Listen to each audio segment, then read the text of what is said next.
Greetings, Starfighter. You have been recruited by the Star League to defend the frontier against Zur and the Kodan Armada. The last Starfighter wasn't just another 1,980-second sci-fi adventure. It was the first Hollywood film to gamble its future on computer-generated imagery. Forget matte paintings and miniature models, this was digital space battles rendered by bleeding-edge technology that barely existed. Behind the neon glow and arcade dream story lurked chaos. Supercomputers overheating, render farms failing, entire sequences redone at the last minute. Cast and crew doubted the film would even be finished, let alone remembered. Today, we're unlocking 20 weird facts about The Last Starfighter that reveal how a cult classic reshaped the future of cinema. Stay tuned for a bonus fact so wild it sounds like sci-fi itself. Ready? Strap in. Let's fire up the Gunstar and dive in. The first fully CGI space battles before The Last Starfighter. Sci-fi relied on physical miniatures, from Star Wars' X-Wings to Star Trek's Enterprise models. But director Nick Castle and producer Gary Adelson wanted something no one had dared. Entire battle sequences done with computers. They turned to Digital Productions, a company run by ex-NASA computer scientists. Using a Cray XMP supercomputer, the fastest machine in the world at the time, they rendered over 27 minutes of pure CGI. It wasn't just new, it was terrifyingly unproven. Every starfield, every spinning Gunstar, every explosion was digital. In 1984, audiences had never seen this. What looked like glossy graphics on screen was actually the first step toward the CGI revolutions of Jurassic Park and Toy Story. What audiences didn't know: the tech was so unstable, even one power outage could have killed the movie. The CGI cost more than the actors. In most films, stars eat the budget. Not here. Lance Guest, who played Alex Rogan, earned modest pay compared to the tech behind him. The Cray XMP supercomputer alone cost over $15 million to purchase, about $45 million in today's money, and renting digital production services cost nearly as much as the entire live-action shoot. The irony? While the cast performed in desert trailers and shoestring sets, the computer ate electricity and money by the barrel. Studio execs nearly pulled the plug, horrified by runaway costs for cartoonish graphics. Yet those same graphics became the film's defining legacy. The Last Starfighter wasn't just paying for actors, it was bankrolling the future of digital filmmaking. Every pixel was a gamble, and the studio had no guarantee audiences wouldn't laugh it off as video game fluff. 300 years of rendering time. Rendering CGI today takes hours. In 1984, it was geological time. The film required nearly 300 scenes of computer animation, each taking hours, sometimes days per frame. Digital Productions later admitted that, in human time, the Cray XMP spent the equivalent of 300 years of processing power to complete the film's effects. If a single crash corrupted files, weeks of work vanished. To save time, animators cut corners, reusing starfields, recycling ship rotations, and faking physics. What audiences saw as sleek battles was really a Frankenstein patchwork of digital math, yet no one noticed. For a generation raised on arcade cabinets, the look was mesmerizing. The kicker? By today's standards, your phone could render the entire movie in minutes. But in 1984, The Last Starfighter was pushing computing to its breaking point. A video game that never was. It wasn't just the movie. The Last Starfighter was designed to launch alongside a revolutionary arcade game. Atari commissioned a cabinet that replicated the film's Gunstar battles, complete with 3D vector graphics. The prototype stunned test audiences, but the cost of producing such advanced hardware was astronomical. Fearing financial disaster, Atari canceled the game just before release. Only a handful. Odd of prototypes survived, making them holy grails for collectors. The irony? The film's entire plot hinges on a video game as a recruitment tool, yet the real tie-in game was scrapped. Years later, fan programmers recreated it online, proving the dream wasn't dead. Not a single audience member in 1984 knew that they were watching the first movie that was supposed to come with a working arcade cabinet. The Gunstar was a CGI miracle. The Gunstar, the film's iconic Starfighter, was the single most complex CGI model ever built at that time. With over 250,000 polygons, it made the Millennium Falcon look like a Lego block by comparison. But that complexity nearly killed the production. The Cray struggled to render its curves and lighting, often overheating during sequences. Animators had to invent new rendering tricks just to keep the Gunstar visible on screen, including simulated shadows and reflection cheats. What audiences didn't realize? Every smooth barrel roll was stitched together from countless broken attempts. The Gunstar wasn't just a spaceship, it was proof that computers could outdesign physical models. When critics later mocked its plastic sheen, they missed the point. The Gunstar was the digital ancestor of every CGI spacecraft to follow. Digital space, instead of models before the last Starfighter. Filmmakers painstakingly built models and filmed them with motion control cameras, like in Star Wars. But Nick Castle made a radical decision: scrap miniatures entirely for the space battles. This horrified veteran effects artists, who warned the studio that audiences wouldn't buy cartoon ships. Yet Castle pushed forward, convinced computers could simulate perspectives impossible for cameras. The result? Ships swooping and rotating in ways no physical rig could achieve. What looked like a stylistic choice was actually necessity. Digital productions had no time to build physical models even if they wanted. Critics at the time were divided, some calling it video game fluff. But history proved Castle right. By eliminating models, the last Starfighter set the stage for Tron, The Abyss, and eventually The Phantom Menace. It wasn't a compromise. It was evolution. The arcade cabinet was real. The heart of the movie is Alex Rogan beating an arcade game that secretly recruits him into interstellar war. But here's the twist.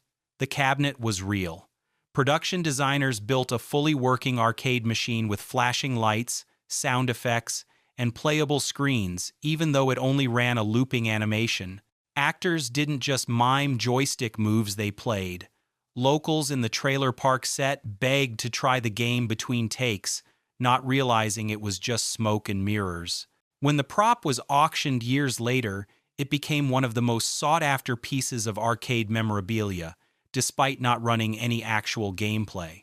What audiences didn't know: that fake arcade cabinet had more cultural staying power than dozens of real Atari titles released the same year. The cast didn't trust the tech. For actors like Lance Guest and Catherine Mary Stewart, filming without physical ships, starfields, or explosions was maddening. Instead of reacting to models or explosions, they stared at blank screens and glowing markers, told, "Imagine the ship there." Guest later admitted he thought the movie looked cheap during filming. Stewart confessed she feared the film would never be finished. Even extras muttered about cartoons replacing real sets. Not X-Wings, not matte paintings, just blue screens and placeholders. It wasn't until they saw the completed film at premiere that they realized they'd witnessed history. Their skepticism mirrored Hollywood's many critics dismissed CGI as a gimmick, but within a decade, every studio was chasing what the last Starfighter pioneered. What once looked laughable became the industry standard. The Cray nearly fried the studio digital productions. Cray XMP didn't just render the film, it nearly burned it down. The machine required liquid cooling and drew so much power that it risked blackouts. Engineers joked that every render sequence was like flying too close to the sundae. On one occasion, a coolant failure almost fried weeks of work. The crew scrambled with makeshift fixes, hoses, fans, even ice, just to keep frames processing. Studio execs panicked at the idea that millions could vanish in a puff of smoke. What audiences didn't see was that behind every glossy CGI battle was a supercomputer wheezing like a dying starship. The Cray was both miracle and monster. Without it, the movie wouldn't exist. But with it, the studio was constantly one error away from disaster. Critics called it a video game movie. When the film premiered in 1984, some critics dismissed it as a glorified video game at a time when the gaming industry was in crisis after Atari's crash. What they didn't realize was how intentional that connection was. Screenwriter Jonathan Betuel had envisioned the story as the sword in the stone for the arcade generation. The video game aesthetic wasn't an accident, it was the point. But early reviews sneered at the graphics, missing the groundbreaking vision.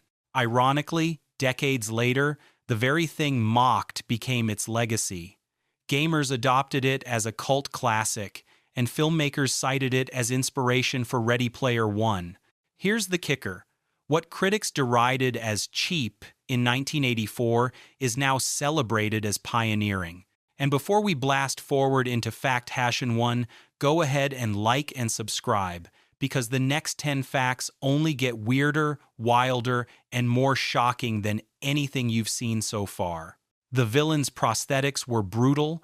The Kodan Emperor's grotesque look wasn't CGI, it was old-school prosthetics. Actor K.E. Cooter sat through hours of makeup, layered with latex appliances that restricted breathing and vision. Under hot lights, the rubber trapped sweat, and Cooter could barely see the camera. At one point, the adhesive melted, and makeup artists had to peel and reapply his face mid-shoot. Unlike the digital battles, this was pure physical endurance. The irony? While audiences marveled at computer effects, the most grueling parts for actors were still flesh and blood suffering. What audiences didn't know, the Emperor's sneer was partly real pain. Every line delivered through suffocating prosthetics added a raw intensity that no CGI could fake. The clash between digital ships and human endurance gave the film its strange hybrid energy, a script that no one believed. In Jonathan Betuel's screenplay faced rejection after rejection, studios scoffed at the idea of a boy recruited by a video game. "It's too silly," one executive allegedly said. Others dismissed it as Star Wars light. Betuel nearly gave up until Lorimar, a television studio branching into film, took a chance. Ironically, Lorimar had no experience with cutting-edge VFX, meaning the production became a gamble of outsiders against Hollywood veterans. What audiences didn't know, the last Starfighter existed only because bigger studios passed. Those rejections preserved its oddball charm. Instead of polished blockbuster polish, it felt like a scrappy underdog story both on screen and behind the scenes. The parallels were uncanny. Alex Rogan, dismissed by everyone, saves the galaxy. Betuel, dismissed by execs, made cinematic history. Lance Guest's double duty. Lance Guest didn't just play Alex Rogan, the Trailer Park Dreamer. He also played Beta, his robotic double. Filming Beta was chaos. Guest spent hours under sticky prosthetics, mechanical rigs, and partial animatronics that made him look half-built. The Beta effects malfunctioned constantly at one point. His rubber skin bubbled and peeled mid-scene, causing the crew to break into laughter. Guest later confessed he hated playing Beta, calling the prosthetics claustrophobic and stifling. Yet those moments added a creepy surrealism audiences still remember. Not Alex, not just Lance, but Lance twice, sweating under the weight of faulty robotics. What audiences didn't know was that the humor of Beta's malfunctions wasn't entirely scripted. Some of it was pure accident captured on film, and that accidental weirdness became unforgettable. The desert shoot was miserable.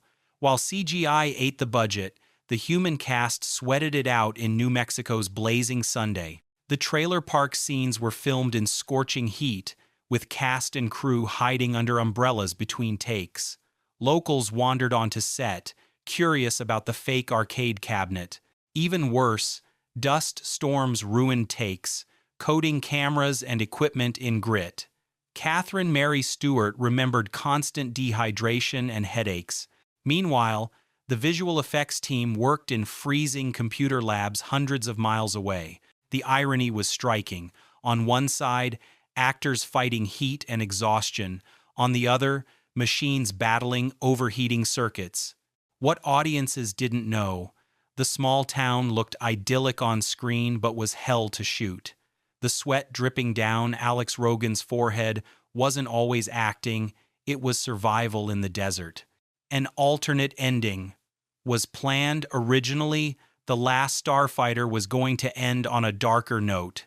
Early drafts had Alex returning to Earth only to discover the trailer park destroyed in a Kodan reprisal, forcing him to accept permanent exile. But test audiences found it too grim, so the studio demanded a hopeful resolution. Instead, Alex reunites with Maggie, ready to build a new life among the stars. What audiences didn't know, buried under that happy ending, is the ghost of a bleaker finale. Jonathan Betuel later admitted he wanted to explore the toll of leaving Earth behind, but the studio feared depressing audiences already skeptical of CGI. The alternate ending may never have been filmed, but its shadow lingers. Alex's triumph was nearly tragedy. The sound design was a battlefield. The CGI may have dazzled, but without powerful sound, it would have fallen flat. Composer Craig Safan had to score action that barely existed during production.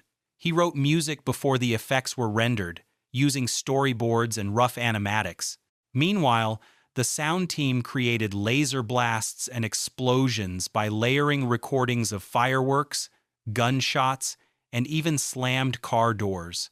The Gunstar's engine roar, a heavily modified jet recording, slowed down until it sounded alien.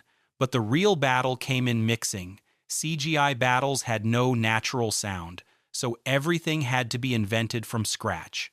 What audiences didn't know was that every swoop and blast was a wild experiment.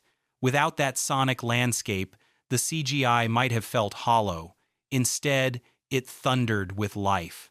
A sequel script existed for decades. Almost immediately after release, Universal toyed with a sequel. Jonathan Betuel wrote a draft titled Starfighter, The Next Generation, following Alex's son recruited years later, but studio politics and changing technology shelved it. Rumors swirled for decades, with fans begging for revival. In the 2000 seconds, Betuel confirmed he was still developing it, but legal battles over rights kept it in limbo. Even Steven Spielberg's Amblin reportedly showed interest at one point. What audiences didn't know, the sequel was trapped in development hell, caught between nostalgia and ownership disputes. Only in the streaming era did serious talks resurface, with whispers of modern CGI rebooting the Gunstar for new audiences. The irony? A movie about bold leaps in technology was held hostage by old-school contracts. The Gunstar's interior was a tiny set. On screen, the Gunstar cockpit looked sprawling, filled with glowing consoles and sweeping windows. In reality, it was a cramped plywood set barely big enough for 2 actors. To fake the illusion of depth, designers angled panels and used forced perspective. Catherine Mary Stewart later joked that she and Lance Guest were practically sitting in each other's laps during cockpit scenes. Sweating under lights, they often banged elbows against the walls mid-take. What audiences didn't know, the sleek Starfighter interior was more claustrophobic than heroic. The irony, while CGI made space infinite, the human actors performed in a shoebox. That tension, Vast digital battles framed against cramped, sweaty sets gave the film a strange duality between grandeur and intimacy. Universal didn't market it properly. Despite its groundbreaking visuals, Universal treated The Last Starfighter like a small release. Marketing was minimal, with posters emphasizing the arcade cabinet more than the sci-fi epic. It premiered the same summer as Ghostbusters and Gremlins, burying it under blockbusters. Box office numbers were modest, disappointing execs. What audiences didn't know? Poor marketing nearly erased the film from history. Only VHS rentals and cable airings kept it alive, where kids stumbled across it and spread word of mouth. Decades later, cult status elevated it into legend. Ironically, the same executives who doubted CGI were proven wrong by the film's long-term staying power. Not a flop, not forgotten. A sleeper hit reborn in living rooms, one tape at a time. It inspired future innovators. Though not a box office smash, The Last Starfighter left fingerprints on Hollywood's future. Pixar's Ed Catmull and John Lasseter cited it as a proof of concept for fully digital storytelling. James Cameron studied digital production's work before tackling the abyss. Even George Lucas, initially skeptical, took notes for pre-visualization in the Star Wars prequels. What audiences didn't know, every digital blockbuster owes a debt to this film. Without it, studios may have delayed CGI for years. The Last Starfighter wasn't just entertainment, it was a blueprint. What looked like a cult sci-fi about a kid from a trailer park was actually Hollywood's roadmap for the future. It wasn't just pixels, it was prophecy. The Cray supercomputer moonlighted for the military. Here's the twist no one saw coming. The Cray XMP used to render The Last Starfighter didn't just serve Hollywood. Between render jobs, the same machine was reportedly rented out for defense simulations, nuclear modeling, missile trajectories, and Cold War calculations. That means the same circuits that birthed the Gunstar's barrel rolls also calculated real-world war scenarios. What audiences didn't know? The line between sci-fi, fantasy, and military reality blurred in one machine. A children's film about arcade games and aliens was powered by the same tech, fueling the nuclear arms race. The Gunstar wasn't just fighting the Kodan Armada, it was a ghost of the Cold War. Closing reflection. The Last Starfighter may have looked like a quirky sci-fi flick in 1984, but behind the screen, it was a crucible of risk, pain, and invention. Actors doubted, critics mocked, studios panicked, but history vindicated it. The film dared to replace models with math, sweat with silicon, and disbelief with dreams. Its legacy? Proof that the future of cinema would be digital. If you loved uncovering these hidden secrets, hit that like button, subscribe, and drop a comment with your favorite behind-the-scenes fact. And remember, sometimes the smallest films launch the biggest revolutions. Victory or death. Starfighter.